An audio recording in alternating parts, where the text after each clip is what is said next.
Masuk kepada tahap presentasi. Nih, semua perencanaan dan persiapan yang sudah dilakukan akan diuji pada tahap ini.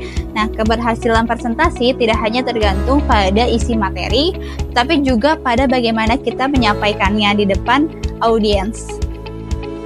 Adapun tujuan pembelajaran yang harus kita capai setelah mempelajari materi presentasi ini, diharapkan mahasiswa teknologi pendidikan semester 122 mampu 1. Memahami pentingnya persiapan dalam membuat presentasi. 2. Mempersiapkan alat bantu presentasi secara efektif seperti slide, gambar, audio, ataupun video. 3. Melatih kemampuan penyampaian agar dapat berbicara dengan jelas, percaya diri, dan antusias di depan audiens. Yang keempat, menggunakan bahasa tubuh, intonasi, dan kontak mata yang positif untuk menciptakan interaksi yang baik dengan audiens selama presentasi berlangsung. Pada topik presentasi kali ini, kita akan membahas 3 poin utama, yaitu setup presentasi, delivery presentasi, dan evaluasi presentasi. Setup.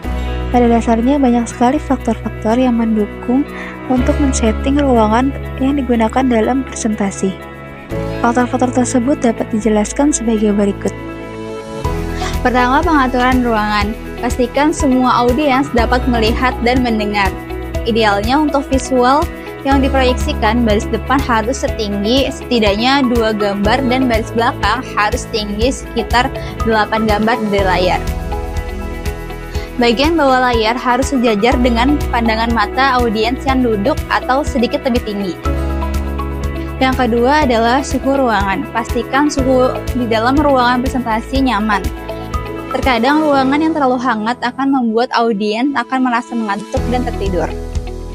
Yang ketiga, penggelapan ruangan. Idealnya, ruangan harus cukup gelap untuk melihat materi yang diproyeksikan atau tampilan elektronik, tetapi cukup terang agar audiens dapat melihat pembicara dan mencatat apa yang dipresentasikan.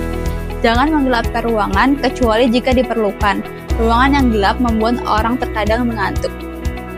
Selanjutnya, tenaga listrik.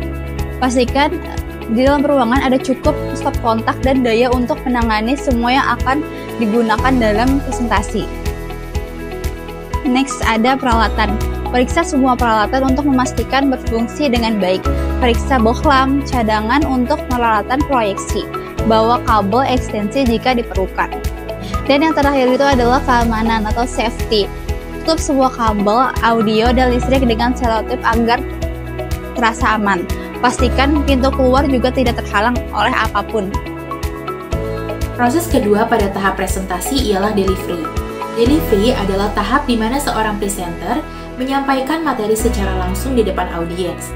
Tahap ini adalah momen ketika ide, data, atau pesan yang sudah dipersiapkan sebelumnya benar-benar dipresentasikan kepada pendengar baik secara verbal melalui kata-kata maupun non-verbal melalui bahasa tubuh, intonasi, dan ekspresi. Setelah proses delivery, tahap selanjutnya ialah evaluasi. Evaluasi adalah tahap di mana penilaian dan refleksi setelah presentasi dilakukan. Tujuannya untuk mengukur efektivitas presentasi, mengetahui kelebihan dan kekurangan, serta memperbaiki penampilan di masa depan. Evaluasi membantu presenter memahami apakah struktur presentasi itu logis, kemudian apakah pengguna dan penyampaian kata-kata serta visualnya sudah efektif, apakah penggunaan medianya sudah sesuai, dan apakah presentasi mencapai tujuan yang telah ditetapkan. Nah, tipers, itu tadi pembahasan kita mengenai tahap presentasi, mulai dari setup, delivery, dan evaluasi. Semoga kalian semakin paham bahwa sebuah presentasi yang sukses bukan cuma dinilai dari slide yang keren atau gaya bicara yang lancar, tapi dari persiapan teknis yang matang, penyampaian yang tulus dan menarik, serta evaluasi yang jujur dan objektif. Jadi, setelah ini, jangan ragu untuk terus latihan, tampil percaya diri, dan selalu refleksi diri ya, karena setiap presentasi adalah proses belajar untuk menjadi lebih baik.